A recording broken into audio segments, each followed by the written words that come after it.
The autumn wind howled across the Yorkshire moors with a ferocity that seemed to echo the loneliness dwelling within the stone walls of Whitmore Abbey. Duke Theodore Whitmore stood at the tall window of his study, watching the storm clouds gather over his vast estate, their dark shadows mirroring the perpetual gloom that had settled over his life these past 5 years. At 34, Theodore possessed the kind of commanding presence that should have made him one of England's most sought-after bachelors. Tall and powerfully built, with thick dark hair that showed premature streaks of silver at the temples and eyes the color of winter storms, he carried himself with the natural authority of a man born to rule vast holdings and influence the fate of nations. Yet for all his wealth, title, and undeniable magnetism, Theodore remained stubbornly, painfully alone. The reason was not difficult to discern for those brave enough to look closely. A jagged scar ran from his left temple down to his jaw, a permanent reminder of the carriage accident that had claimed his young wife Catherine 5 years ago. But it was not merely the physical mark that kept society at bay. It was the way grief had transformed him from a charming, sociable duke into a brooding recluse who rarely left his estate and spoke to few beyond his most trusted servants.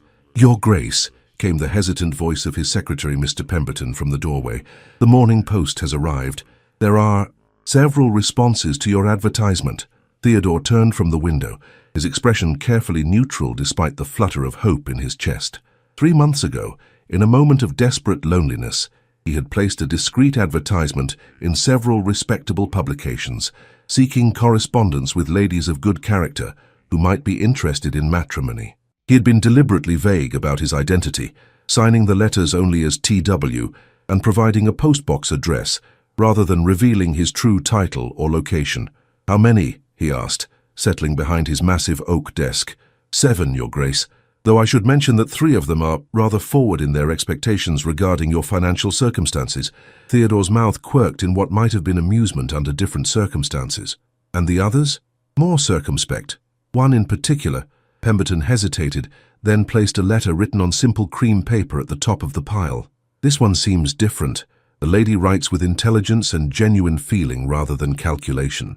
Theodore picked up the letter, noting immediately the elegant but unpretentious handwriting. The paper was good quality but not ostentatious, suggesting someone of modest means but refined taste. He opened it carefully and began to read, "Dear Mr. T.W., I confess myself somewhat surprised to be responding to such an unconventional advertisement, yet something in your words spoke to a loneliness I recognize in my own heart.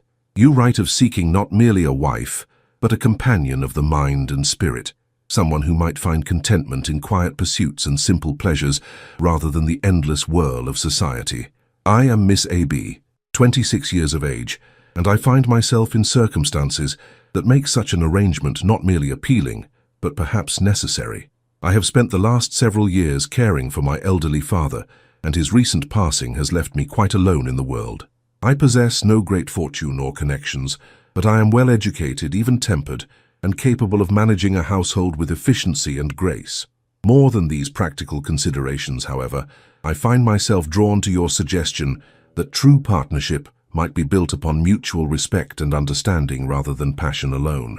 Too often, I think, we expect love to arrive like lightning, sudden and overwhelming, but perhaps the deeper, more lasting affection grows slowly, like a garden carefully tended. If you find merit in my response, I would be honored to continue our correspondence. I ask only that you be honest in your communications, as I pledge to be in mine. With sincere regards, Miss A.B." Theodore read the letter twice, then a third time, struck by the thoughtful intelligence evident in every line. Here was no grasping fortune hunter or romantic dreamer, but a woman who understood the practical realities of life while still maintaining hope for something deeper. Over the following weeks, their correspondence flourished. Theodore found himself eagerly awaiting each letter, charmed by Miss A.B.'s wit, moved by her quiet wisdom, and increasingly intrigued by the glimpses she offered of her character. She wrote of her love for literature and music, her skill in watercolors, her pleasure in simple domestic pursuits. More importantly, she revealed a strength of spirit that had carried her through loss and hardship without bitterness. In return, Theodore found himself sharing more of his true self than he had with anyone since Catherine's death. He wrote of his love for his estate, his responsibilities to his tenants, his passion for improving agricultural methods and supporting local industry. He spoke of his loneliness, though not its cause, and his hope that marriage might bring purpose and companionship back into his life. "Dear T.W., came one letter that particularly moved him. You write of feeling isolated from the world, as though you observe life from behind glass rather than truly living it. I understand this feeling more than you might imagine. Since Papa's death, I have felt similarly adrift, going through the motions of existence without truly engaging with it. Perhaps we might find in each other the courage to step back into the light." It was after 2 months of such correspondence that Theodore made his decision. In his next letter, he revealed his true identity and extended an invitation for Miss A.B.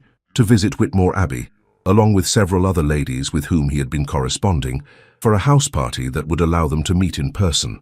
The response was swift and positive, though he detected a note of nervousness beneath Miss A.B.'s acceptance. She would arrive, she wrote, with only her maid for companionship, as she had no family to serve as chaperone. Theodore arranged for his housekeeper, Mrs. Hartwell, to serve as a proper companion for all the visiting ladies.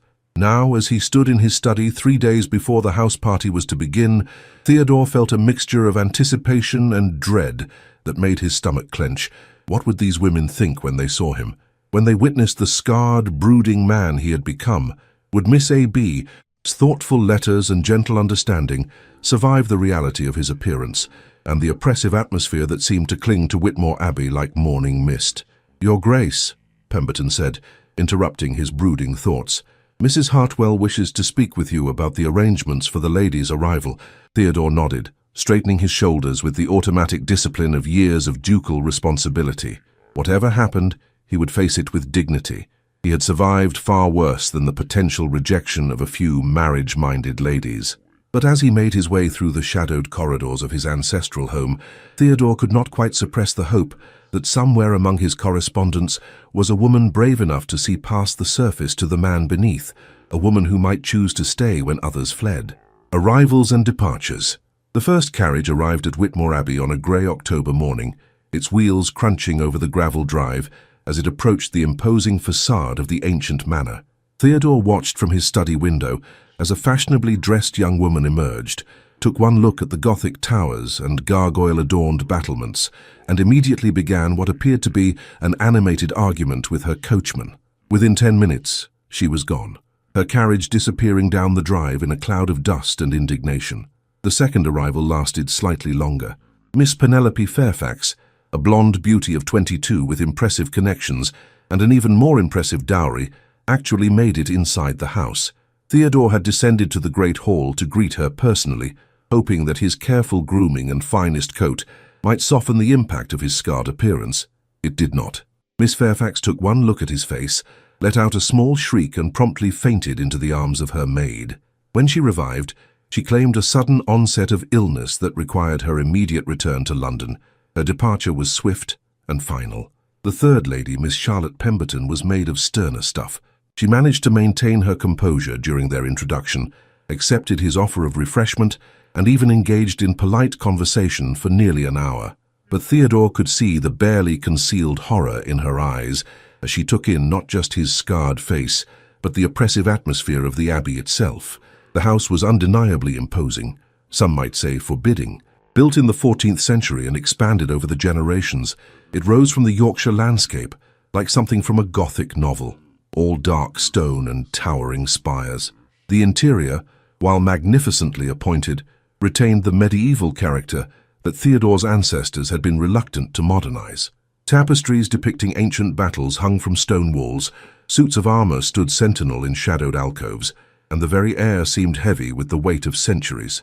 Miss Pemberton lasted until evening, but Theodore was not surprised when she claimed a family emergency that required her immediate departure the following morning. By the time the fourth carriage arrived late that afternoon, Theodore had retreated to his study with a bottle of brandy and a growing certainty that his experiment in matrimony was doomed to failure. Perhaps he was meant to remain alone, a cautionary tale about the dangers of hoping for more than fate was willing to provide. The knock on his study door came as the sun was setting, painting the moors in shades of gold and crimson that did little to soften their austere beauty. "Your Grace," Mrs. Hartwell announced, "the final lady has arrived. Miss Brooks requests the honor of meeting you at your convenience." Theodore looked up from his brandy, surprised. In his correspondence, Miss A.B. had revealed her surname as Brooks, and he had been looking forward to meeting her most of all. But after the day's disasters, he had assumed she too would take one look at Whitmore Abbey and flee. "She's still here?" he asked, hardly daring to hope. "Indeed, Your Grace. She's taken tea in the blue drawing-room and expressed great admiration for the library. She seems quite settled." Theodore set down his glass and straightened his cravat, trying to prepare himself for what would likely be another disappointment. But as he made his way through the corridors toward the blue drawing-room, he found himself hoping against hope that Miss Brooks might prove different from her predecessors. The blue drawing-room was one of the Abbey's more welcoming spaces, with large windows that looked out over the gardens and furnishings that had been updated within the last century. As Theodore entered, he saw a figure silhouetted against the window, and for a moment his breath caught. Miss Amelia Brooks was not a conventional beauty, but there was something arresting about her that made Theodore pause in the doorway. She was tall and graceful, with rich auburn hair that caught the firelight and intelligent hazel eyes that met his directly without flinching. Her dress was simple but well made, suggesting modest circumstances but excellent taste. What struck him most, however, was her composure. Unlike the other ladies, she showed no shock at his appearance, no barely concealed revulsion at his scars. Instead, she studied his face with the same thoughtful attention she might give to a painting in a gallery, as if she were seeing not just the surface but something deeper beneath. "Your Grace," she said, offering a curtsy that was perfectly correct without being obsequious, "I am honored to finally meet you in person. Your letters did not exaggerate the beauty of your estate." "Miss Brooks," Theodore replied, moving further into the room, "I confess myself surprised to find you still here. The other ladies found Whitmore Abbey overwhelming." A small smile played at the corners of her mouth. "I imagine they did. It's certainly not what one expects from the typical country house, but I find myself rather charmed by its authenticity. So many great houses have been modernized beyond recognition, but yours retains the character of its history." Theodore felt a flutter of something he had not experienced in years, genuine interest from someone who seemed to see him as more than a collection of scars and shadows. "You're not disturbed by its Gothic nature. On the contrary, I find it fascinating. The craftsmanship in those stone carvings must have taken decades to complete, and the library, I hope you don't mind that Mrs. Hartwell gave me a brief tour, is absolutely magnificent. I've never seen such a collection outside of Oxford." As they settled into chairs by the fire, Theodore found himself relaxing for the first time all day. Miss Brooks, Amelia, as he found himself thinking of her, possessed the same thoughtful intelligence that had attracted him to her letters, but in person she also radiated a quiet strength that was deeply appealing. "I must ask," he said, as Mrs. Hartwell served tea, "are you not concerned by the circumstances of our meeting? Most ladies would find the entire arrangement rather irregular." Amelia considered this as she stirred her tea. "Perhaps, but I found that conventional approaches don't always serve those of us in unconventional circumstances. You sought a wife through letters because traditional courtship had failed you. I responded because traditional opportunities had failed me. Sometimes irregular situations require irregular solutions. And you're not disturbed by my appearance?"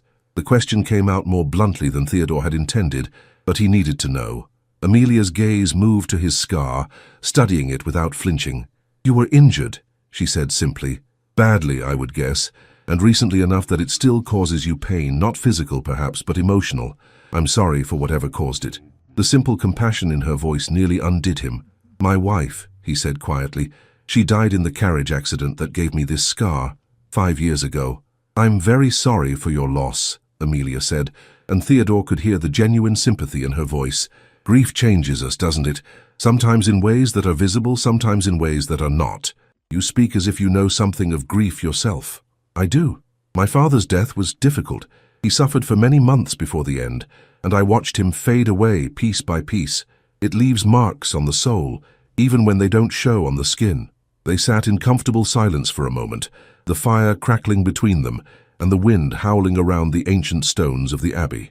Theodore found himself studying Amelia's profile, noting the determined set of her chin, and the way her hands remained steady, despite what must be a nerve-wracking situation. "Why did you stay?" he asked finally. "When the others fled, why did you remain?" Amelia turned to meet his gaze directly. "Because I came here to meet the man who wrote those letters. Thoughtful, intelligent, lonely letters that spoke to something in my own heart. That man doesn't disappear simply because he bears scars or lives in a house that others find intimidating. And if I told you that the man who wrote those letters was perhaps more hopeful than the reality, that grief and isolation have made me difficult to live with, then I would say that grief is not a permanent condition and isolation is a choice that can be changed. I would say that the man who wrote to me about improving conditions for his tenants and supporting local industry is still there, perhaps buried under pain but not destroyed by it. Theodore felt something shift in his chest, a loosening of the tight bands of loneliness that had constricted his heart for so long. You have a remarkable capacity for optimism, Miss Brooks. Not optimism, Your Grace, hope. They're different things. Optimism expects the best outcome, hope works toward it. Hope. As the evening progressed, Theodore found himself more and more drawn to this remarkable woman who had chosen to stay when others fled. She was intelligent without being pedantic, compassionate without being weak, and possessed of a quiet strength that he found deeply attractive. When it came time to retire for the evening, Theodore found himself reluctant to end their conversation.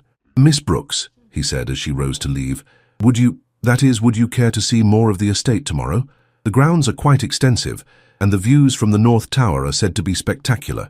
"I would be honored, Your Grace," Amelia replied with a smile that transformed her entire face. "I look forward to it."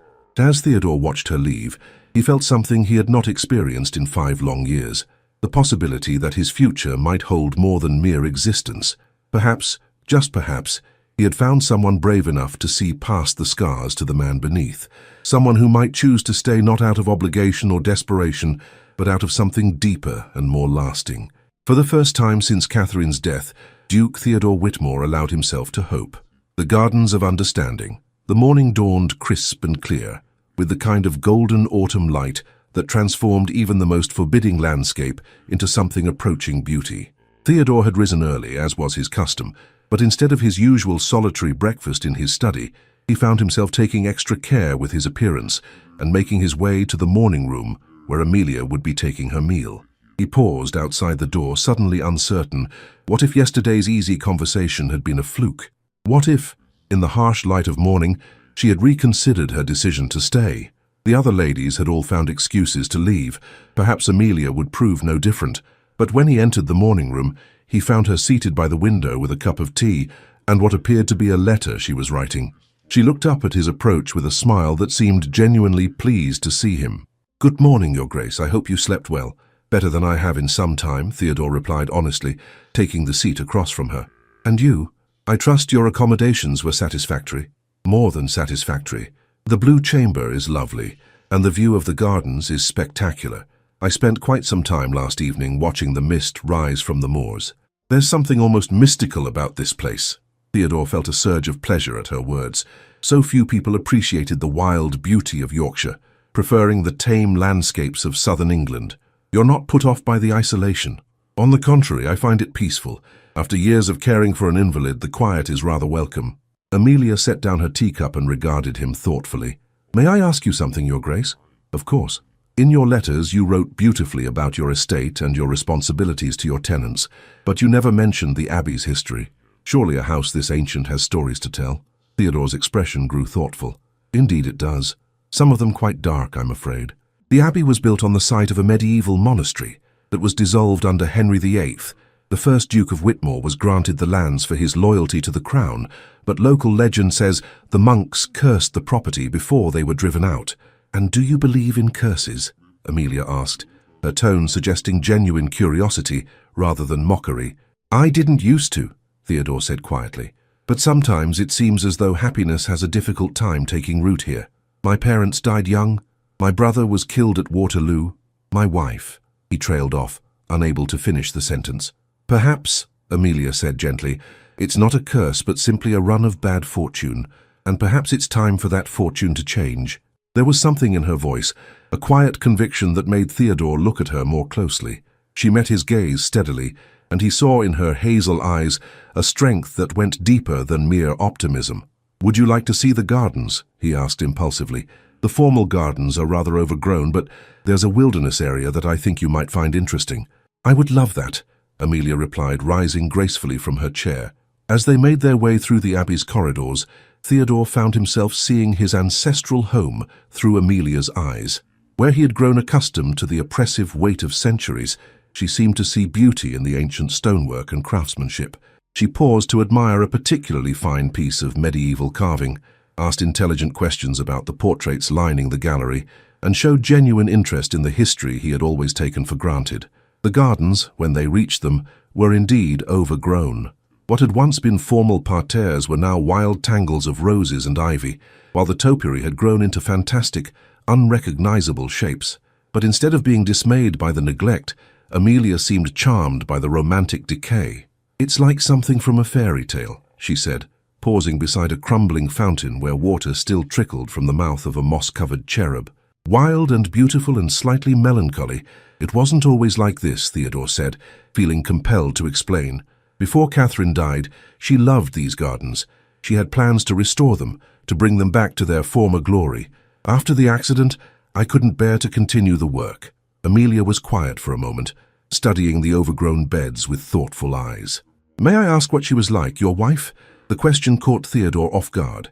Most people avoided mentioning Catherine, as if her very existence was somehow inappropriate to acknowledge.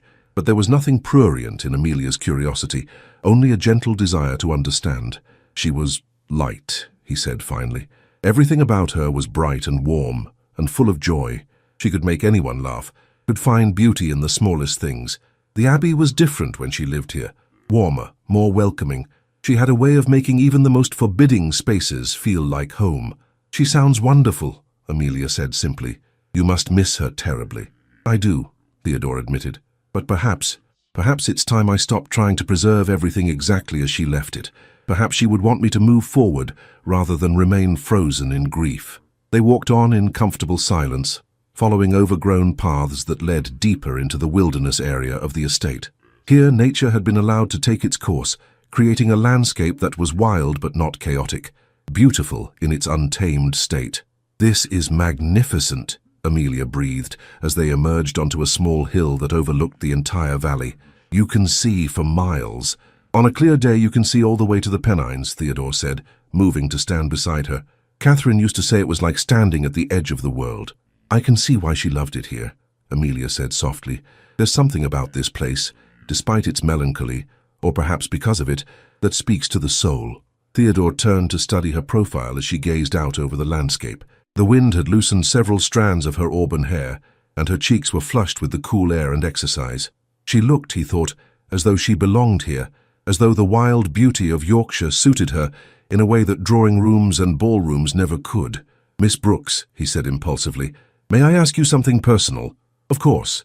In your letters you mentioned that your circumstances had changed after your father's death. May I ask, what are your plans if this arrangement doesn't work out? Do you have family to return to?" Amelia was quiet for so long that Theodore began to regret the question. But finally she spoke, her voice steady despite the gravity of her words. "I have no family left, Your Grace.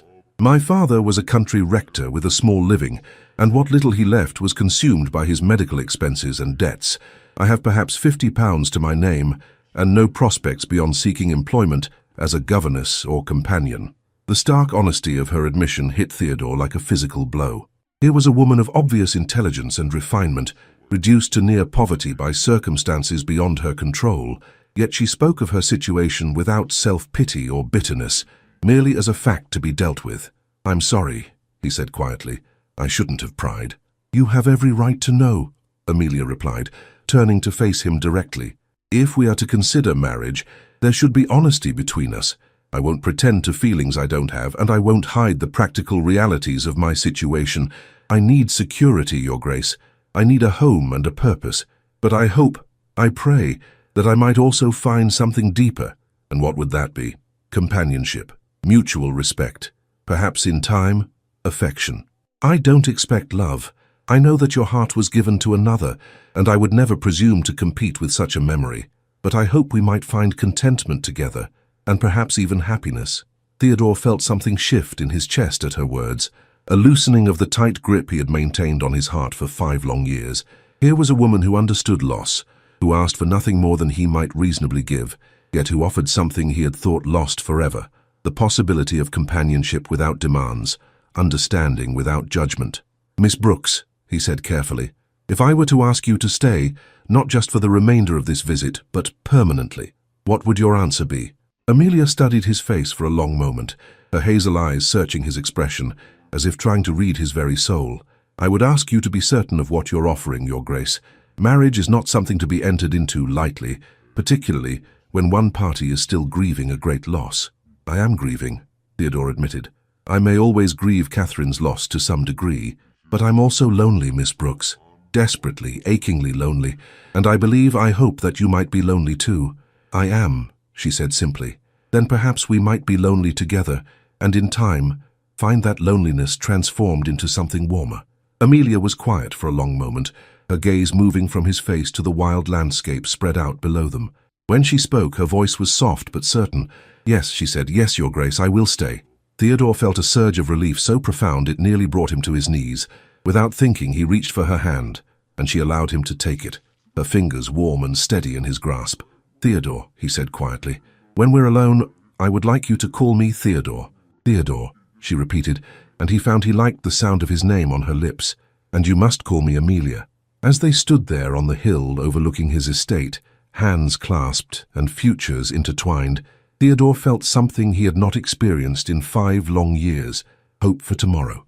Perhaps the curse of Whitmore Abbey was finally broken. Perhaps it was time for happiness to take root in the ancient stones and wild gardens of his ancestral home. And perhaps, just perhaps, he had found in Amelia Brooks not a replacement for what he had lost, but something entirely new, a partnership built on understanding, respect, and the quiet courage to choose hope over despair. The proposal.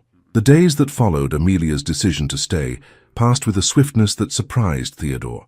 What he had expected to be an awkward period of formal courtship instead became a time of genuine discovery, as he and Amelia settled into a routine that felt remarkably natural. Each morning, they would breakfast together in the morning room, their conversation ranging from estate matters to literature, to their shared observations about the changing season. Amelia proved to be an excellent listener, asking thoughtful questions about the challenges facing his tenants and offering insights that revealed both her intelligence and her compassionate nature. In the afternoons, they would walk the grounds together, and Theodore found himself seeing his estate through her eyes, not as a burden of responsibility or a monument to past glories, but as a living entity with its own beauty and potential. Amelia had a gift for finding wonder in unexpected places, the way light filtered through the ancient windows of the Abbey's chapel, the intricate carvings on a forgotten garden gate, the view from a crumbling tower that had stood empty for decades. You see things differently than most people, Theodore observed one afternoon as they explored the ruins of the original monastery that lay hidden in a grove of oak trees. How so? Amelia asked, running her fingers along the weathered stone of what had once been an altar. You look for beauty where others see only decay, hope where others see only loss. Amelia considered this, her expression thoughtful. Perhaps it's because I've learned that nothing is ever truly lost, only transformed. These stones may no longer form a functioning monastery, but they're still beautiful, still meaningful. They tell a story of faith and dedication that transcends their current state. And you think the same principle applies to people, don't you? She turned to face him, her hazel eyes serious. You're not the same man you were before your wife's death. Grief has changed you, marked you in ways both visible and invisible. But that doesn't mean you're broken beyond repair. It means you're different, perhaps deeper, certainly more aware of life's fragility and preciousness. Theodore felt something tighten in his chest at her words. Some would say I'm damaged goods, Miss Brooks. A man too scarred by loss to be a proper husband. Then they would be fools, Amelia said with quiet conviction. Scars are proof of survival, Theodore. They show that you've endured something terrible and lived to tell the tale. That's not weakness, it's strength.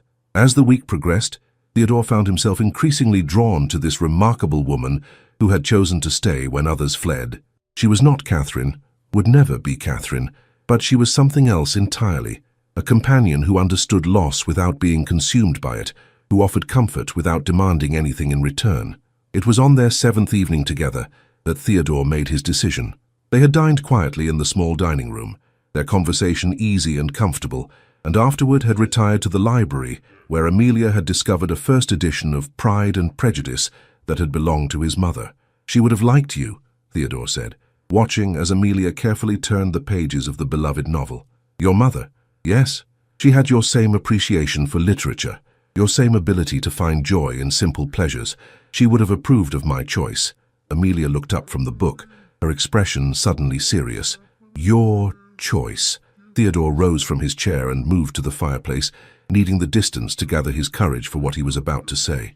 Amelia, these past days have been revelatory. I came into this arrangement hoping to find a suitable wife, someone who could manage my household, and perhaps provide companionship.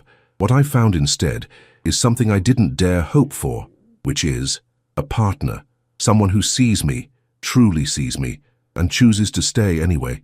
Someone who looks at this dark, brooding house and finds beauty in its shadows. Someone who listens to my concerns about crop rotation and tenant housing with genuine interest rather than polite tolerance. Amelia set the book aside and rose to face him. Theodore, what are you saying? I'm saying that I would like to ask you to marry me, not out of convenience or necessity, but because I believe we could build something good together, something real and lasting and worthy of the vows we would make. For a moment, Amelia was silent, her expression unreadable. When she finally spoke, her voice was carefully controlled. Are you certain? This is not a decision to be made lightly, and I want to be sure you're not simply grateful for my acceptance of your circumstances.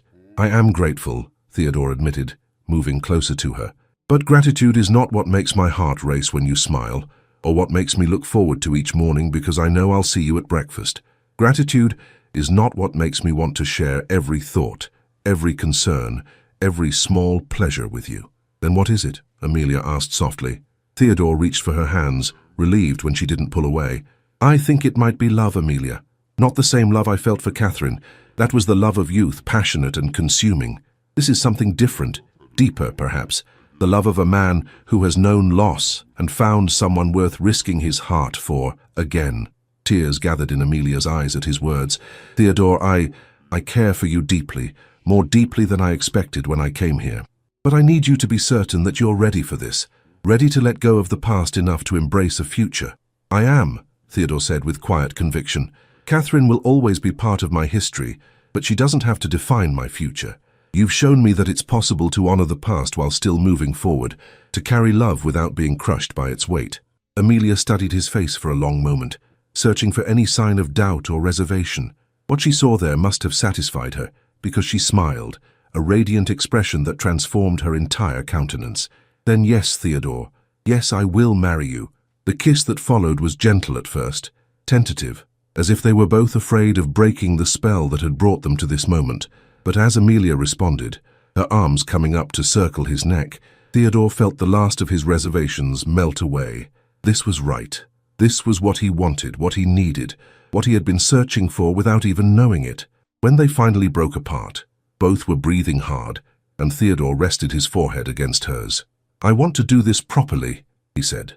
Banns, a proper wedding, all the ceremony you deserve, but I also want to marry you as soon as possible. I've wasted too many years already. Then we'll do both, Amelia said with a laugh that was pure joy. A proper courtship and a swift wedding, the best of both worlds. The neighbors will talk, Theodore warned. A reclusive duke suddenly marrying a woman of modest means after a week's acquaintance, it will cause quite a stir. Let them talk, Amelia said firmly. We know the truth of what we've found together. That's all that matters. As they stood there in the firelight, holding each other and planning their future, Theodore felt a profound sense of gratitude, not just for Amelia's presence in his life, but for the courage she had given him to hope again. The curse of Whitmore Abbey, if it had ever truly existed, was finally broken, and in its place was something far more powerful. The promise of love rebuilt from the ashes of loss, stronger and more precious for having been hard won. The transformation. In the weeks that followed their engagement, Whitmore Abbey underwent a transformation that amazed everyone who witnessed it.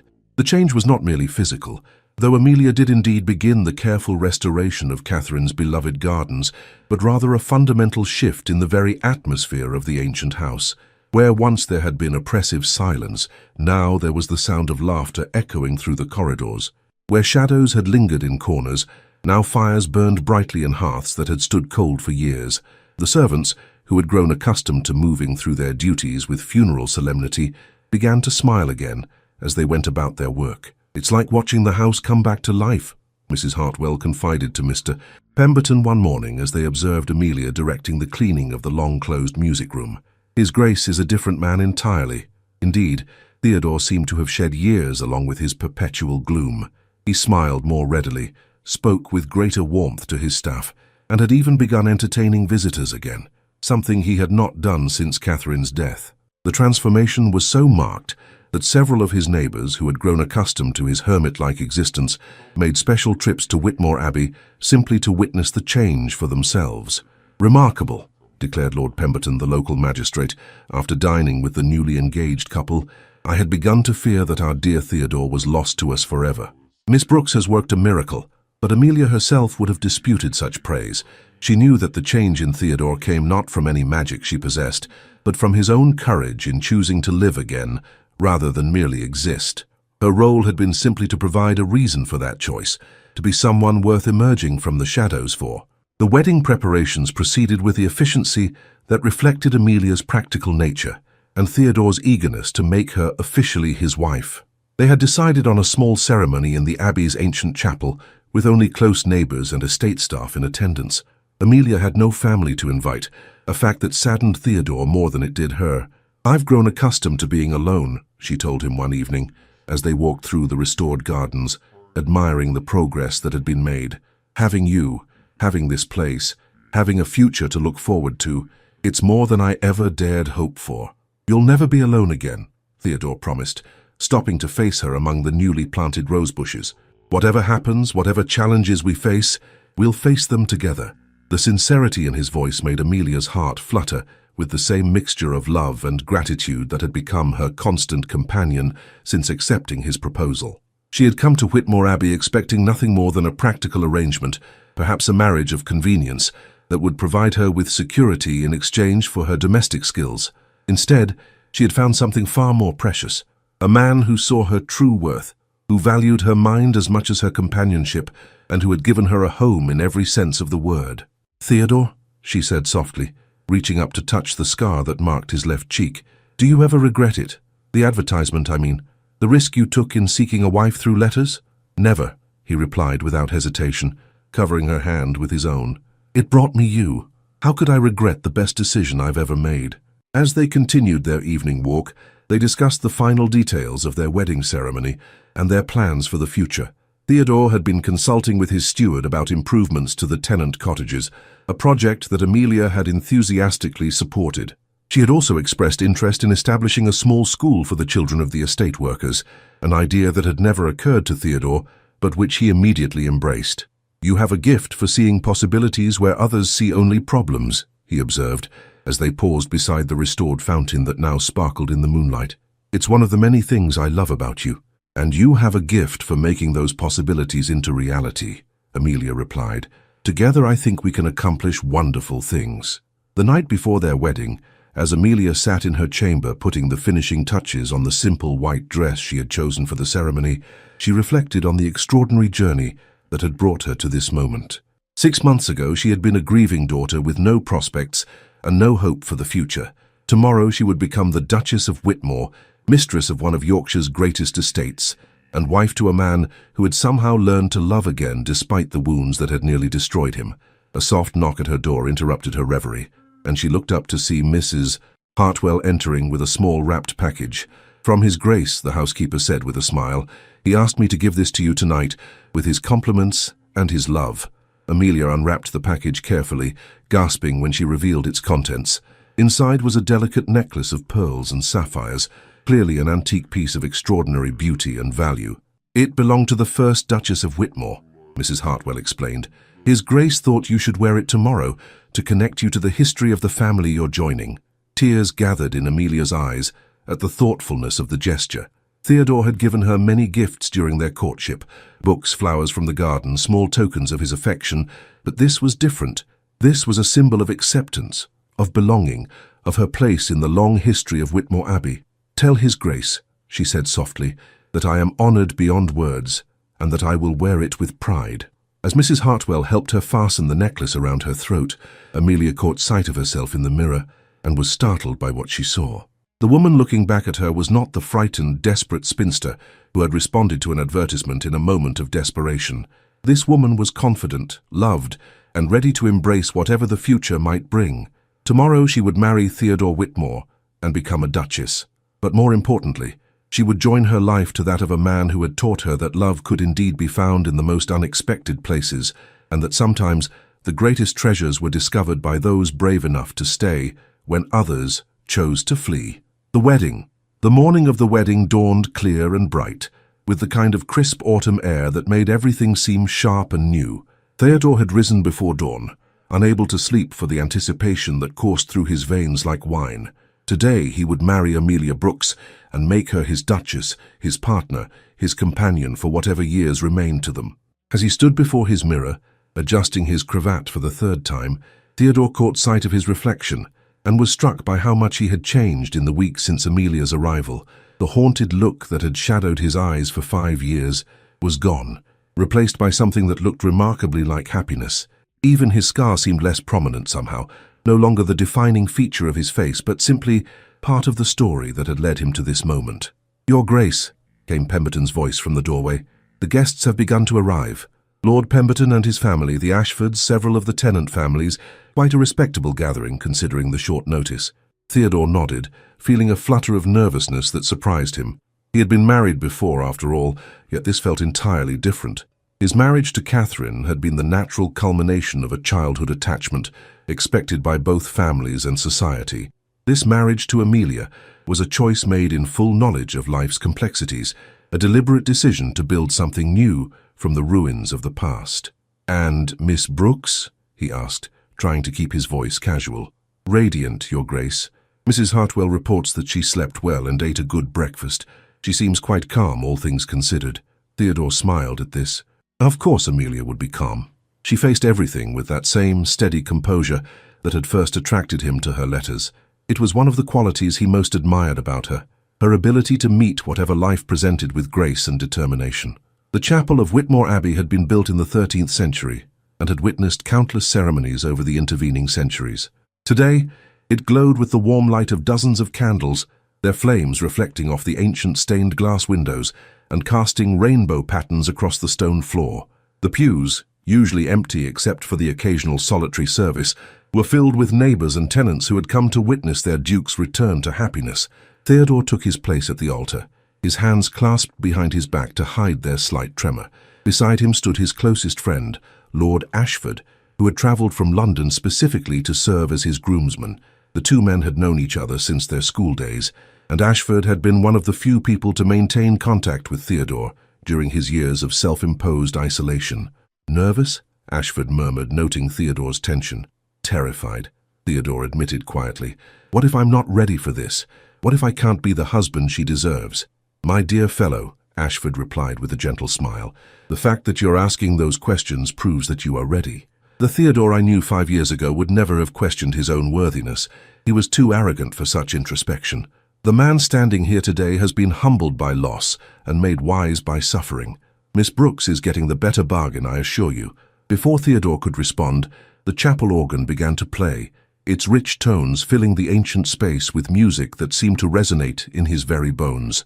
The congregation rose as one, turning toward the back of the chapel where Amelia would make her entrance. When she appeared in the doorway, Theodore felt his breath catch in his throat. She wore a gown of ivory silk that had belonged to his mother, altered to fit her taller frame, but retaining its elegant simplicity. The pearl and sapphire necklace he had given her the night before glowed at her throat, and her auburn hair was arranged in a style that was both fashionable and timeless. But it was her expression that truly took his breath away, the radiant joy that lit her face as their eyes met across the length of the chapel. She walked toward him with steady steps, her head held high and her gaze never wavering from his face. She had no father to give her away, no family to support her in this moment, yet she moved with a confidence that spoke of her certainty in the choice she was making. When she reached his side, Theodore offered her his arm, and she took it with a smile that made his heart race. "You're beautiful," he whispered, meant for her ears alone. "As are you," she replied softly, her eyes taking in his formal dress and the way the morning light caught the silver in his dark hair. The ceremony itself was conducted by the elderly rector, who had served the parish for nearly 4 decades. His voice, weathered by age but still strong, carried easily through the chapel as he spoke of love and commitment, of the courage required to join 2 lives into one, and of the blessing that came to those who chose hope over fear. When it came time for the vows, Theodore spoke his with a conviction that surprised even him.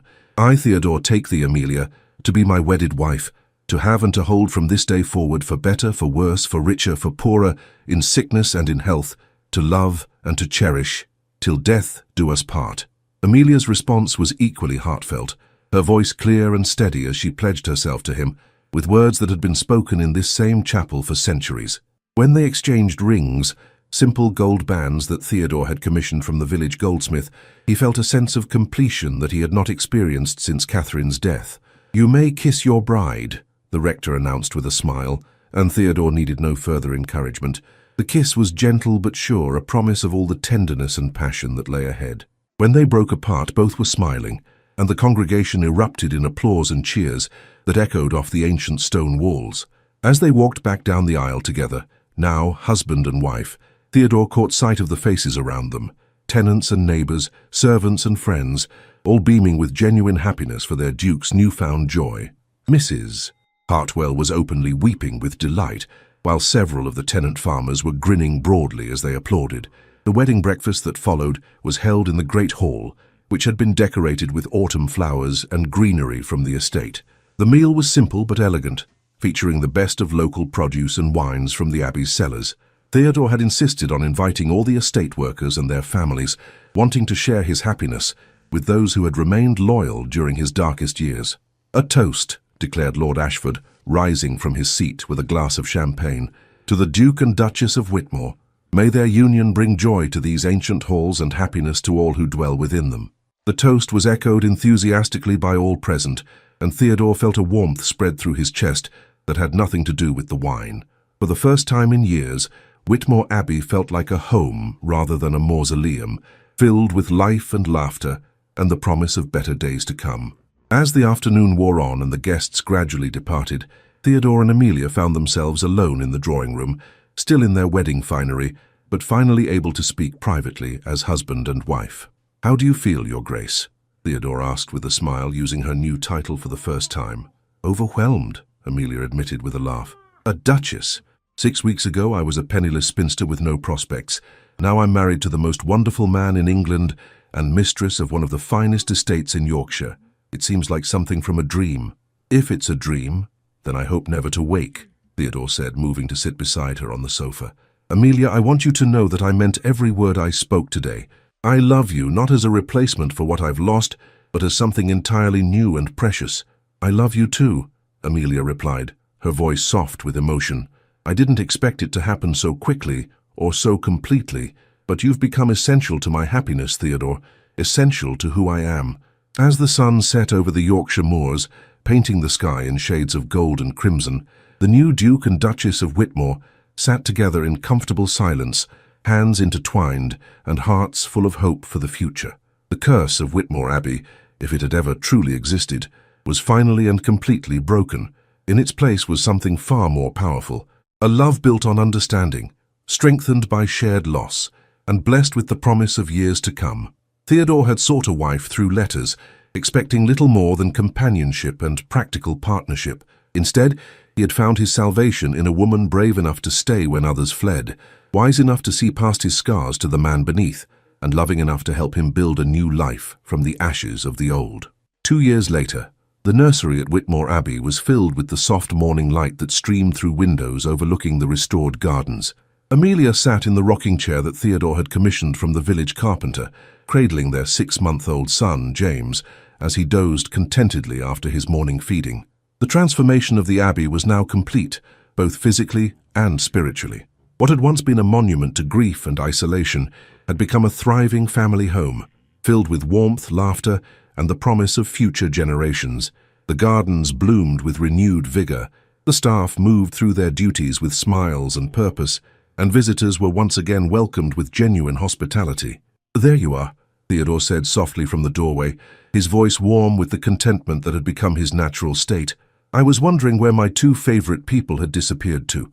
"He was fussy after breakfast," Amelia explained, looking up at her husband with the smile that never failed to make his heart race. "I think he's finally settling down for his morning nap." Theodore moved into the room, his footsteps silent on the thick carpet as he approached his wife and son. At 36, He looked younger than he had at 34, the lines of grief and isolation smoothed away by happiness and purpose. The scar still marked his face, but it had become simply part of who he was rather than a badge of suffering. "The architect sent word about the new wing," he said, settling into the chair beside Amelia's. "Construction should be complete by Christmas. We'll have plenty of room for visiting family and future additions to our own." Amelia's eyes sparkled with mischief. "Future additions? Are you suggesting something, Your Grace?" Theodore's grin was answer enough, and Amelia felt her cheeks warm with the familiar flutter of attraction that still surprised her with its intensity. Their marriage had proven to be everything she had hoped for, and more, a partnership built on mutual respect and genuine affection that had deepened into profound love. "Mrs. Hartwell mentioned that we've received another letter from someone responding to our situation," Theodore said, his tone carefully neutral. Over the past year, word had spread throughout England about the Duke of Whitmore's unconventional courtship and marriage. The story of how he had found love through correspondence had captured the public imagination, and they had begun receiving letters from other lonely souls seeking advice or hoping to replicate their success. "What does this one say?" Amelia asked, adjusting baby James in her arms as he stirred slightly. "A young widow in Devon, left with 3 small children and no means of support. She's heard our story and wonders if we might know of any gentleman who might be interested in a practical arrangement." Amelia's expression grew thoughtful. "Actually, I might. Lord Pemberton mentioned that his nephew in Cornwall has been looking for a wife, someone who could help him manage his estate and care for his elderly mother. He's not interested in a society marriage, just someone sensible and kind. Shall I write to him?" "Please do. And perhaps we should invite them both here for a visit. Sometimes people need to see that happiness is possible before they can believe it for themselves." It had become something of a mission for them, this informal matchmaking that had grown out of their own experience. They had already facilitated 3 successful marriages between people who might never have found each other through conventional means, and the gratitude of these couples had become one of their greatest joys. "You know," Theodore mused, watching as Amelia gently rocked their son, "I sometimes wonder what would have happened if you had been one of the ladies who fled that first day." "But I wasn't," Amelia replied simply. "I stayed because something told me that the man who wrote those letters was worth knowing, worth fighting for, and I was right. What if you hadn't been? What if I had proven to be everything you feared? Bitter, damaged beyond repair, impossible to live with?" Amelia considered this seriously. "Then I would have tried to help you heal, and if that failed I would have left with dignity and no regrets. But I never doubted that you were fundamentally a good man, Theodore. Wounded, yes, but not broken. There's a difference." Baby James chose that moment to wake fully, his blue eyes, so like his father's, focusing on Theodore's face with the intense concentration that babies brought to studying the world around them. Theodore reached out to stroke his son's soft cheek, marveling as he always did at the miracle of this small life they had created together. "He's going to be handsome like his father," Amelia observed with maternal pride. "And intelligent like his mother," Theodore countered. "The perfect combination." A knock at the nursery door interrupted their domestic tranquility, and Mrs. Hartwell appeared with her usual efficient smile. "Your Graces, forgive the interruption, but you have visitors. Lord and Lady Ashford have arrived from London, and they've brought someone they're eager for you to meet." Theodore and Amelia exchanged glances. The Ashfords were among their closest friends, but they hadn't been expecting a visit. "Did they say who they've brought?" Theodore asked. "A young lady, Your Grace. Lady Ashford mentioned something about another success story that they thought you'd find interesting." Amelia rose carefully, settling James in his cradle where he could continue his nap undisturbed. "Shall we go see what they're so excited about?" They made their way downstairs to the drawing room, where they found the Ashfords seated with a young woman of perhaps 25. She was pretty in a quiet way, with dark hair and intelligent brown eyes, but there was something about her posture that suggested recent hardship. "Theodore! Amelia!" Lady Ashford exclaimed, rising to embrace them both. "We've brought someone we simply had to introduce to you. This is Miss Sarah Whitfield, and she has the most remarkable story." Miss Whitfield rose and curtsied gracefully, though Amelia noticed the slight tremor in her hands that suggested nervousness. "Your Graces, I'm honored to meet you. Lord and Lady Ashford have told me so much about your unique courtship." "Please sit," Amelia said warmly, settling herself across from their guest. "We're always interested in meeting new friends." "Lady Ashford, you said Miss Whitfield has a story." "Indeed she does," Lady Ashford replied, her eyes sparkling with excitement. "Sarah, tell them about your correspondence with Mr. Harrison." Miss Whitfield's cheeks coloured slightly, but she spoke with quiet dignity. "I responded to an advertisement much like yours, Your Grace. A gentleman seeking a wife through letters, someone who valued character over fortune. We corresponded for several months, and I found myself quite attached to his words, his thoughts. And," Theodore prompted gently, "when we finally met, I discovered that Mr. Harrison was not quite what I had expected. He was older than he had indicated, and his circumstances were different. But by then I had come to care for the man behind the letters, regardless of his appearance or situation." "How different?" Amelia asked, sensing there was more to the story. Miss Whitfield took a deep breath. "Mr. Harrison lost his leg in the war, Your Grace. He walks with a crutch and believed that no woman would want him as he is. But I found that his courage in the face of adversity, his kindness to his servants and tenants, his intelligence and humor, these things mattered far more than his physical limitations." Theodore felt a familiar tightness in his chest at the parallel to his own story. "And you married him?" "3 weeks ago," Miss Whitfield replied, her face lighting up with happiness. "We're on our wedding trip, and he insisted we stop here to meet the couple who gave him hope that love was still possible." "Where is Mr. Harrison now?" Amelia asked. "Examining your stables with your head groom," Lord Ashford interjected with a chuckle. "He's quite passionate about horses despite, or perhaps because of, his injury. He's developed some innovative methods for training that accommodate his limitations." As if summoned by their conversation, the drawing-room door opened to admit a man of perhaps 40, walking with the aid of an elegant walking stick. He was tall and distinguished, with greying hair and kind eyes that immediately sought out Miss Whitfield, now Mrs. Harrison. "My dear," he said to his wife, "you must see the magnificent Arabian they have in the stables. The breeding program here is extraordinary." He turned to Theodore and Amelia with a warm smile. "Your Graces, I cannot thank you enough for the example you've set. If not for your story, I might never have found the courage to seek a wife through correspondence. And I might never have found the courage to respond," Mrs. Harrison added softly, her eyes never leaving her husband's face. The afternoon passed pleasantly as the two couples shared their stories and experiences. Theodore found himself deeply moved by the obvious affection between the Harrisons and the way they had found in each other exactly what they needed. Not perfection, but understanding and acceptance. "You know," Mrs. Harrison said as they prepared to take their leave, "we've been thinking about starting a sort of informal network. People who have found happiness through unconventional means, helping others who might be in similar circumstances." "What sort of network?" Amelia asked, intrigued. "Well, we've already heard from several people who read about your story in the newspapers. Widows, spinsters, men who feel themselves unmarriageable for various reasons. Perhaps we could facilitate introductions, offer guidance, share our experiences." Theodore and Amelia exchanged glances, the same thought occurring to both of them simultaneously. "We've been doing something similar on a smaller scale," Theodore said slowly. "Perhaps it's time to formalize the effort." "The Whitmore Foundation for Matrimonial Correspondence," Amelia suggested with a smile. "We could establish guidelines, provide a safe way for people to meet, offer support and advice." "It's a wonderful idea," Mrs. Harrison said enthusiastically. "There are so many lonely people in the world, so many who have given up hope of finding companionship simply because they don't fit society's narrow definitions of desirability." As their guests departed the next morning, Theodore and Amelia stood on the steps of Whitmore Abbey, watching the carriages disappear down the drive. Baby James slept peacefully in Amelia's arms, blissfully unaware of the important decisions being made around him. "Are we really going to do this?" Theodore asked, slipping his arm around his wife's waist. "Start a foundation to help lonely hearts find each other. I think we have to," Amelia replied, leaning into his warmth. "We've been given so much: love, happiness, a beautiful family, a wonderful home. Shouldn't we share that blessing with others?" Theodore pressed a kiss to the top of her head, breathing in the familiar scent of lavender that always clung to her hair. "Have I mentioned lately that I love your generous heart?"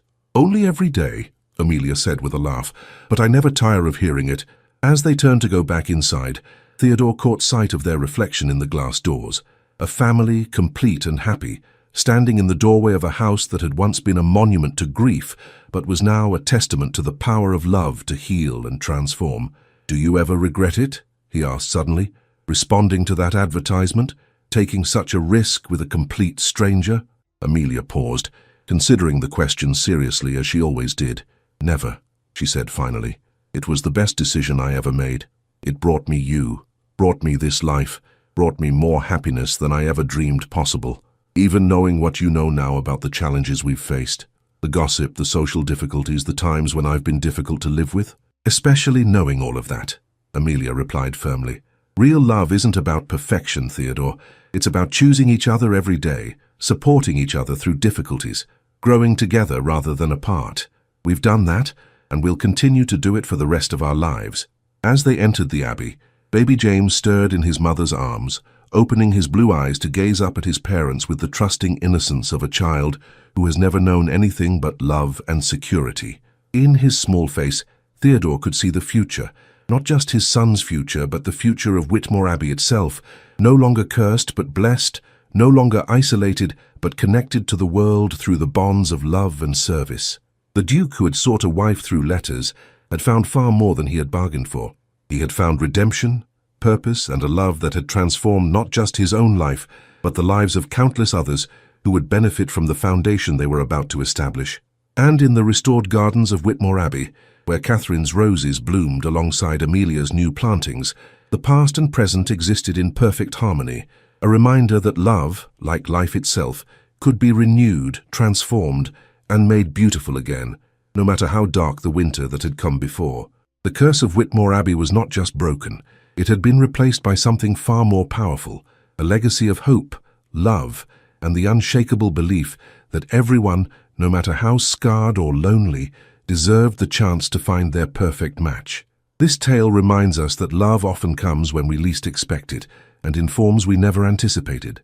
Theodore and Amelia's story shows us that true partnership is built not on perfection, but on acceptance, understanding, and the courage to be vulnerable with another person. Their journey from lonely correspondence to lasting love proves that sometimes the greatest risks yield the most precious rewards, and that healing is always possible for those brave enough to open their hearts again.